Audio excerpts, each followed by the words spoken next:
हार जीत तो जिंदगी में लगे ही रहते हैं। हार जीत तो जिंदगी में लगे ही रहते हैं। असली विजेता तो वो है जो हार कर भी कोशिश करता है। जो हार कर भी कोशिश करता है, असली विजेता तो वही है।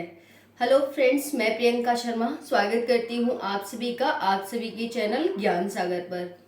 फ्रेंड्स, जैसा कि आप सभी जानते हैं, करंट अफेयर का शानदार सा सेशन लेके मैं हाजिर हूँ आप सभी के सामने। तो देखेंगे फ्रेंड्स, इसमें आपको PIB, the Hindu, Indian express मिलने वाला है। सभी एग्जाम के लिए आपको इम्पोर्टेंट सेशन होगा। तो चलिए फ्रेंड, स्टार्ट करते हैं। जो भी चैनल पर न्यू होंगे वो फ्रेंड्स इस चैनल को सब्सक्राइब कर लेंगे, वीडियो को ज़्यादा से ज़्यादा लाइक करेंगे और वीडियो को ज़्यादा से ज़्यादा शेयर करेंगे। ठीक है, इतना मेरे लिए आप करेंगे और मैं आपको बहुत सारा अच्छा कंटेंट प्रोवाइड करूंगी जो आपके एग्जाम के लिए मोस्ट इम्पॉर्टेंट होगा। जहां से आपसे एग्जामिनर क्वेश्चन पूछेगा वहीं से मैं आपको क्वेश्चन कराऊंगी, वहीं से मैं आपको पढ़ाऊंगी। ठीक है, कहां से पूछता है करंट अफेयर में question? PIB, the Hindu, Indian express, यही तीन अखबार है उसके पास, यहीं से क्वेश्चन पूछेगा। पीआईबी सरकार का, जो हमारे द हिंदू और इंडियन एक्सप्रेस है उसमें जो बड़े बड़े हमारे वो होते हैं, आर्टिस्ट होते हैं। ठीक है, वो अपने आर्टिकल लिखते हैं उसमें और अपने अपने विचार लिखते हैं, तो उनको हमें पढ़ करके हमारा माइंड है वो डेवलप होता है। ठीक है, तो इसीलिए हमें ये तीन अखबार पढ़ने चाहिए। पीआईबी सरकार की वेबसाइट है और वहीं पर द हिंदू, इंडियन एक्सप्रेस अच्छे अच्छे जो हमारे जो प्रोफेसर होते हैं वो अपने विचार उसमें लिखते हैं। चलिए स्टार्ट करते हैं फ्रेंड्स। क्वेश्चन फर्स्ट है, यहाँ पर देख सकते हैं डेली करंट अफेयर सभी प्रतियोगी परीक्षाओं के लिए, one day exam and UPSC state PCS. Friends, फर्क इतना है वनडे एग्जाम और स्टेट पीसीएस में कि वनडे एग्जाम में आपसे एक वन लाइनर में आपसे क्वेश्चन पूछ लेगा, वहीं पर स्टेट पीसीएस और यूपीएससी में आपसे स्टेटमेंट डाल के क्वेश्चन पूछ लेगा। क्वेश्चन सेम होगा। ठीक है, चलिए स्टार्ट करते हैं। 28 अप्रैल 2023 क्वेश्चन फर्स्ट क्या कह रहा है? हाल ही में किस गांव को प्रथम भारतीय गांव के रूप में मान्यता मिली है? भारत का वो पहला कौन सा गांव है जिसे अब हाल ही में भारत के प्रथम गांव के रूप में मान्यता मिली है, यानी पहला गांव माना गया है? तो आपको चार ऑप्शन दे रखे हैं। Option A Mansa, option B Mada, option C Sarsa और ऑप्शन डी गोमती। तो इसका राइट आंसर क्या हो जाएगा फ्रेंड्स? माड़ा। ठीक है, माना या माड़ा जो भी बोले आप अपने अकॉर्डिंग बोल सकते हैं, इसका आंसर है माड़ा। ठीक है, तो हाल ही में किस गांव को प्रथम भारतीय गांव के रूप में मान्यता मिली है? माड़ा। फ्रेंड्स, मोस्ट इंपॉर्टेंट आपके लिए क्वेश्चन है, मोस्ट इंपॉर्टेंट। ठीक है, हम कहते हैं ना हमारा जो विकेंद्रीकरण हो रहा है, हमारी जो प्रशासन है वो कहाँ से, स्थानीय लेवल से आना चाहिए। तो स्थानीय लेवल को ध्यान में रखते हुए ये इसलिए क्वेश्चन इंपॉर्टेंट हो जाता है। दूसरा है कि ये प्रथम है फ्रेंड्स। ठीक है, प्रथम कुछ हुआ है तो वो इंपॉर्टेंट होता है, ध्यान रखेंगे। चलिए और जानकारी ले लेते हैं। उत्तराखंड, अब ये किस राज्य का गांव है? कोई राज्य होगा, राज्य में गांव होते हैं, तो किस राज्य का है? आंसर हो जाएगा उत्तराखंड। अब आपसे एग्जामिनर कई तरह से क्वेश्चन पूछ सकता है। भारत का पहला कौन सा गांव है जिसे प्रथम भारतीय गांव के रूप में मान्यता मिली है? माड़ा। किस राज्य का गांव है? उत्तराखंड का। ठीक है, ऐसे पूछ सकता है। अब यहाँ पर चीन से सीमा साझा करता है हमारा जो उत्तराखंड है, वो राज्य उत्तर का राज्य है, यानी ये जो भारत है हमारा, यहाँ पर उत्तराखंड है, ये जम्मू कश्मीर लद्दाख है, यहाँ पर उत्तराखंड है, तो ये उत्तर का राज्य हो जाता है। चीन से सीमा साझा करता है, बीआरओ द्वारा इस पर साइन बोर्ड लगा दिया गया। जैसे आप जब जो ये माड़ा गांव है इसमें एंट्री करोगे तो एंट्री करने से पहले जो इसका एंट्री गेट है ना, उस पर बीआरओ द्वारा एक साइन बोर्ड लगा दिया गया है कि माड़ा गांव भारत का पहला गांव, ऐसे। अब यहाँ पर देखेंगे, अब जिले पूछ ले आपसे कि किस जिले में है ये माड़ा गांव, तो आप बता देंगे चमोली जिले। कौन सा जिला है? चमोली जिला है। उत्तराखंड राज्य होगा, चमोली जिला हो गया, माड़ा गांव हो गया। क्लियर? अब यहाँ पर देख सकते हैं इसकी स्थापना कब हुई उत्तराखंड की, ये हमारा क्वेश्चन कंप्लीट हो गया। अब उत्तराखंड की बात आई है तो उत्तराखंड की स्थापना देख लेते हैं। उत्तराखंड की स्थापना 9 नवंबर 2000 को हुई। इसका पुराना नाम उत्तरांचल था। अब देखते हैं बीआरओ, बॉर्डर रोड ऑर्गेनाइजेशन, यानी जो भारत का बॉर्डर है चारों साइड से, जैसे ये भारत है, ये बॉर्डर है पूरा। ठीक है, तो ये बॉर्डर है, इसके आसपास सड़क बनाने का जो काम करता है उसे हम बीआरओ, बॉर्डर रोड ऑर्गेनाइजेशन कहते हैं। ठीक है, यानी बॉर्डर पे जो सड़क बनाने का काम करता है उसी को हम बीआरओ कहते हैं। तो बीआरओ क्या है? रक्षा मंत्रालय के अधीन भारत सरकार के स्वामित्व में एक वैधानिक निकाय है। अब आपसे बीआरओ से क्वेश्चन पूछ सकता है क्योंकि बीआरओ द्वारा इस पर साइन बोर्ड लगाया गया है। बीआरओ की फुल फॉर्म क्या है, बीआरओ की स्थापना कब हुई, बीआरओ काम क्या करता है, बीआरओ एक संवैधानिक निकाय है कि असंवैधानिक निकाय है कि कोई वैधानिक निकाय है, क्या है, ऐसे पूछ सकता है। तो आप बता देंगे ये क्या है, एक वैधानिक निकाय, यानी कि एक एक्ट पास करके, ठीक है, बिल लाया गया संसद में, उसे पास किया गया, वो एक्ट बन गया और उसी के तहत बन गया, ये एक बॉडी है जिसे हम बीआरओ कहते हैं। गठन कब हुआ बीआरओ का? 7 मई 1960 को इसका गठन होता है। बीआरओ ने उमलिंग ला में सबसे अधिक ऊंचाई वाली सड़क के लिए नवंबर 2021 में गिनीज वर्ल्ड रिकॉर्ड बनाया। तो बीआरओ को ये नहीं है कि छोटा मोटा कोई एक बॉडी है, छोटी मोटी बॉडी है। यहाँ पर देख सकते हैं कि इसकी स्थापना 7 मई 1960, स्थापना ध्यान रखेंगे आप, बीआरओ की स्थापना 7 मई 1960। बीआरओ ने उमलिंगला, कहां पर है ये उत्तराखंड की साइड ही है, उत्तराखंड में है उमलिंगला में सबसे अधिक ऊंचाई वाली सड़क के लिए, सबसे अधिक ऊंचाई वाली सड़क के लिए नवंबर 2021 में इसने गिनीज वर्ल्ड रिकॉर्ड बनाया। क्या करके कि इसने सबसे ऊंचाई पर सड़क बनाई थी, सबसे ऊंचाई वाली सड़क बनाई थी, यानी सबसे ऊंची सड़क, ऊंचाई पर जाकर के एक सड़क बनाई। इसी के लिए इसे नवंबर 2021 में गिनीज वर्ल्ड रिकॉर्ड में इसे पुरस्कार मिला, इसे दर्जा प्राप्त हुआ। ठीक है, चलिए अब हमारा पहला क्वेश्चन हो गया है कि हाल ही में किस गांव को भारत के प्रथम गांव के रूप में मान्यता मिली है? माड़ा गांव। कहां पर है? उत्तराखंड में। ठीक है, किस जिले में है? चमोली जिले में। ठीक है, उसके बाद क्या है यहाँ पर, अब बात आ जाती है उत्तराखंड की। उत्तराखंड की स्थापना 9 नवंबर 2000 को। उत्तराखंड की राजधानी, चलो उत्तराखंड की राजधानी आप मुझे बताएंगे कमेंट सेक्शन में। ठीक है, ठीक है, अब यहाँ पर आ जाती है कि चमोली जिले का ये हो गया। अब यहाँ के सीएम पूछ ले तो पुष्कर सिंह धामी हो जाते हैं। ठीक है, बाकी बीआरओ के बारे में पूछ ले तो बीआरओ की स्थापना 7 मई 1960 को। बीआरओ ये क्या रिकॉर्ड स्थापित किए हैं और उत्तराखंड की स्थापना कब हुई, इस तरह से, इसका पुराना नाम क्या था, ये सब आप देख लेंगे। हो गया हमारा पहला क्वेश्चन। अब यहाँ से कोई भी क्वेश्चन एग्जामिनर पूछ सकता है, तो आप उसे छोड़ के नहीं आएंगे। ठीक है, चलिए अब दूसरा क्वेश्चन देखते हैं। 2023-24 के लिए नैसकॉम के अध्यक्ष के रूप में किसे नियुक्त किया गया है? 2023-24 के लिए नैसकॉम एक बॉडी है, नैसकॉम देखेंगे क्या है ये नैसकॉम, इसके अध्यक्ष के रूप में किसे नियुक्त किया गया है? क्वेश्चन आपसे ये कह रहा है, सिंपल सा। तो फ्रेंड्स देखो यहाँ पर किसे नियुक्त किया गया है, 4 ऑप्शन है, संदीप गोधेश्वर, अनंत महेश्वरी, राजू पाल और सुमित गोपी।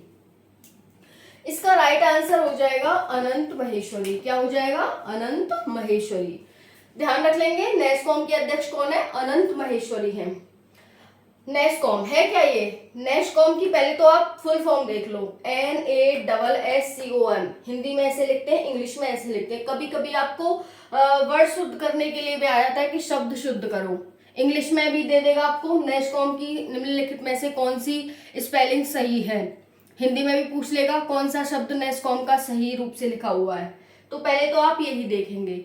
दूसरी बात फ्रेंड्स, आप यहाँ पर क्या देखेंगे, भारतीय, अब हम इसकी फुल फॉर्म देख लेते हैं नैसकॉम की। National, N for national, A for association, of तो यहाँ साइलेंट है, S for software, S for and service, com मतलब कंपनीज। ओके, तो यहाँ पर national association of software and service companies क्या है ये? भारतीय गैर सरकारी व्यापार संघ और वकालत समूह है। भारतीय गैर सरकारी, भारत का गैर सरकारी, ये सरकारी नहीं है, व्यापार संघ है, व्यापार करने वाला एक संघ है, और वकालत समूह है, व्यापार के बारे में अपना कोई विचार होता है इसका तो वो देता है। तो व्यापार समूह है जो मुख्य रूप से प्रौद्योगिकी उद्योग पर केंद्रित है कि प्रौद्योगिकी को किस तरह से हम बेस्ट बना सकते हैं, किस तरह से हम नई तकनीकी अपनाकर अपने प्रोडक्ट को, अपने सामान को, अपने व्यापार को और अच्छा कर सकते हैं। इसके लिए एक बॉडी है जो कि गैर सरकारी है और इसकी फुल फॉर्म ये हो जाती है, ठीक है, प्रौद्योगिकी उद्योग पर इसका ध्यान केंद्रित है। अब यहाँ पर देखेंगे नैसकॉम की स्थापना कब हुई, इतना आप सभी को क्लियर हो गया होगा। नैसकॉम की स्थापना फ्रेंड्स, जब कोई क्वेश्चन आता है तो हमें उसकी सारी डायमेंशंस खोल देनी चाहिए, ना कि सिर्फ इतना रट्टा लगा लेना चाहिए कि नेस्कॉम की हाल ही में अध्यक्ष चुने गए हैं कौन है। एग्जामिनर आपसे अध्यक्ष पूछे चाहे ना पूछे, लेकिन उसकी स्थापना जरूर पूछ लेगा, ठीक है। उसके बाकी आसपास के जितने भी क्षेत्र हैं जो भी इसमें यूज हुए हैं नेस्कॉम, भाई जब नेस्कॉम के अध्यक्ष है तो आपसे स्थापना भी तो पूछ सकता है कि नेस्कॉम है क्या, स्थापना कब हुई थी, कहाँ इसका हेडक्वार्टर है, बाकी वगैरह वगैरह पूछ सकता है आपसे। तो ध्यान ध्यान दो इधर। स्थापना 1 मार्च 1988 को होती है, 35 वर्ष पहले। देखो मैं ये भी आपको बताती हूँ कि कितने वर्ष पहले। ये भी आपसे पूछ सकता है कि नेस्कॉम की स्थापना 30 वर्ष पहले हुई, 40 वर्ष पहले हुई, 50 वर्ष पहले हुई, या फिर 20 वर्ष पहले हुई, ऐसे पूछ सकता है। बच्चे के माइंड में आएगा, हो सकता है 50 हो या फिर 20 हो, क्योंकि चर्चा में आया है तो इस वजह से हो सकता है उसकी सेंचुरी या फिर उसकी दशक मनाया गया हो या 2 दशक मनाए गए हो, इस तरह से बच्चे के माइंड में आता है, तो फिर वो उसी तरह से टिक कर देता है। तो 1988 है इसका आंसर, ठीक है। 1 मार्च 1988 को आपसे स्थापना दिवस भी पूछ सकता है, किस दिन इसका स्थापना दिवस मनाया जाता है, 1 मार्च को। स्थापना किस सन में हुई थी, 1988 में, 35 वर्ष पहले। हेडक्वार्टर कहाँ है, नोएडा यूपी में। दिल्ली में भी है इसका हेडक्वार्टर और नोएडा यूपी में भी है इसका हेडक्वार्टर, ठीक है। तो दिल्ली आता है तो दिल्ली लगाएंगे, नोएडा आता है तो नोएडा लगाएंगे। चलिए अब देखते हैं यहाँ पर 2013 में इसने क्या लक्ष्य रखा था नेस्कॉम ने। आपको पता तो चल गया, व्यापार से संबंधित है कुछ नेस्कॉम, इतना तो पता चल गया, अब चल गया होगा। तो देखो 2013 में इसने लक्ष्य रखा था कि 2023 तक भारत में 10,000 स्टार्टअप को बढ़ावा देंगे, यानी कम से कम 10,000 स्टार्टअप हम स्थापित करेंगे 2023 तक, ऐसा 2013 में इनके द्वारा लक्ष्य रखा गया था। क्लियर हो गया। अब यहाँ पर देखेंगे आप, अक्टूबर 2018 में FISITA वर्ल्ड ऑटोमोटिव कांग्रेस व जनवरी 2019 में नेस्कॉम इंटरनेशनल SME कॉन्क्लेव की मेजबानी की थी। तो यहाँ से भी क्वेश्चन पूछ सकता है आपसे, क्या कभी इसने कोई ऐसा काम किया था, तो हाँ किया था। इसकी भी जो फिसिट है हमारा, इसकी भी मेजबानी की थी 2018 में, और 2019 में इसने नेस्कॉम इंटरनेशनल SME कॉन्क्लेव की भी मेजबानी की थी।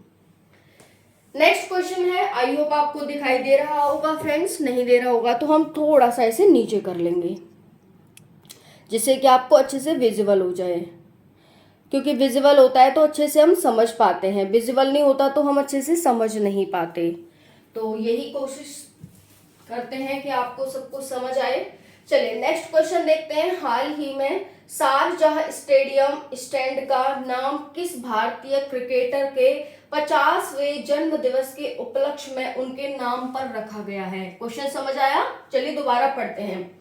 हाल ही में शारजाह स्टेडियम स्टैंड, यानी कोई स्टेडियम स्टैंड है जिसका नाम शारजाह है, उसका नाम किस भारतीय क्रिकेटर के 50वें जन्म दिवस के उपलक्ष्य में उनके नाम पर रख दिया गया है। समझ आया? कोई स्टेडियम है, उसका नाम किसी भारतीय क्रिकेटर के 50वें जन्म दिवस के अवसर पर उस स्टेडियम का नाम उस क्रिकेटर के नाम पर रख दिया गया है। यानी क्रिकेटर का 50वां जन्म दिवस है और कोई एक क्रिकेट स्टेडियम है, उसका नाम उस भारतीय क्रिकेटर के नाम पर रख दिया है। क्लियर हो गया? तो देखो आपको 4 ऑप्शन दे रखे हैं, युवराज सिंह, राहुल द्रविड़, सचिन तेंदुलकर और वीरेंद्र सहवाग। इसका आंसर क्या हो जाएगा? राइट, इसका आंसर हो जाएगा सचिन तेंदुलकर। तो सचिन तेंदुलकर का 2023 में 50वां जन्म दिवस मनाया जा रहा है, जन्मदिन मनाया जा रहा है, और इनके नाम पर शारजाह स्टेडियम स्टैंड का नाम रख दिया गया है। अब आपके मन में आएगा, मैम ये स्टेडियम है कहाँ पर? अगर नहीं आ रहा है तो आना चाहिए। यही है, यही होता है जब हम अच्छे अच्छे न्यूज़पेपर की न्यूज़ पढ़ते हैं ना, तो हमारे माइंड में ये सब चलता है, और मैं इतना डीपली कराती हूँ तो आपके माइंड में बिल्कुल ही चलना चाहिए कि मैम इसका कहाँ पर है ये, क्योंकि मैं क्या करती हूँ, कहाँ, कैसे, क्यों, कब, क्या हुआ, तो ये तो आपका आना चाहिए। नहीं आया तो लेकर आओ ये अपने माइंड में। इसका आंसर हो जाएगा सचिन तेंदुलकर। चलिए देखते हैं यूएई विशेष समारोह। यूएई में एक विशेष समारोह हुआ जहां पर जो शारजाह स्टेडियम है, तो शारजाह स्टेडियम कहाँ है पता चल गया? यूएई में। यूएई विशेष समारोह में सचिन तेंदुलकर के जन्म दिवस के अवसर पर इस स्टेडियम का नाम इनके नाम पर रख दिया गया है। अब इसका नाम क्या हो जाएगा? सचिन तेंदुलकर स्टेडियम।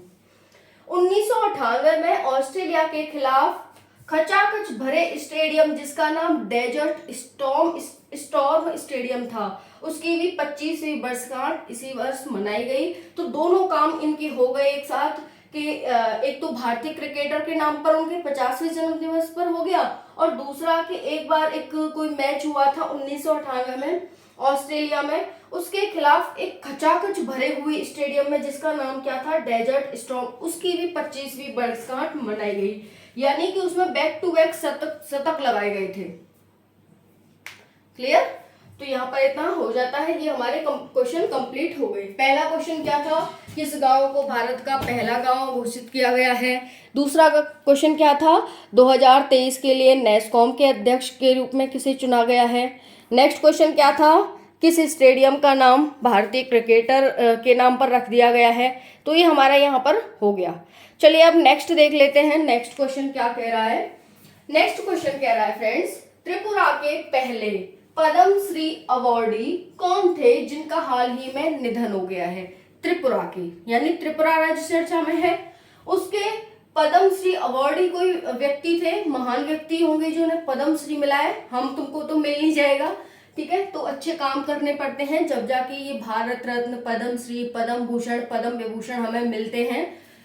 तो इन्होंने कुछ अच्छा काम किया, इसके लिए इन्हें पद्म श्री पुरस्कार मिला। हाल ही में इनका निधन हो गया है।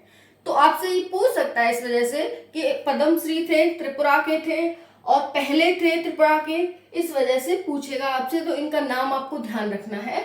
4 ऑप्शन आपको दे रखे हैं: हिमांशु शर्मा, हिमांशु मोहन चौधरी, चौधरी हिमांशु और हिमांशु सेहम। फ्रेंड्स, अगली बार से मैं कोशिश ये करूंगी कि आपको जो मैं 4 ऑप्शन देती हूँ ना, वो एक ही नाम से रिलेटेड हो, ताकि फ्रेंड्स आपको वो नाम 4 बार आपके कानों में गया, 4 बार वो गूंजा आपके कानों में जाकर, और वो कहीं ना कहीं आपके माइंड में सेट हो जाएगा। तो हिमांशु, हिमांशु सब में आ रहा है, तो ऐसा तो नहीं है एग्जामिनर भी आपको 4 ऑप्शन में हिमांशु देगा, ऐसा तो नहीं करेगा ना, वो तो 4 अलग अलग ऑप्शन देगा आपको। तो कहीं ना कहीं जब आप हिमांशु नाम पढ़ेंगे तो कहीं ना कहीं वो क्लिक करेगा कि हाँ, हमने क्लास में पढ़ा था हिमांशु। तो चलो हिमांशु से फिर आपको ये लगाना होगा, एक ही ऑप्शन होगा, लगा लोगे, है ना? एक ही जैसे आप ऑप्शन देखोगे ना हिमांशु, वैसे ही आप लगा लोगे। तो हिमांशु मोहन चौधरी हो जाता है इसका राइट आंसर। अब त्रिपुरा की बात आई है, तो चलो त्रिपुरा के बारे में देख लेते हैं।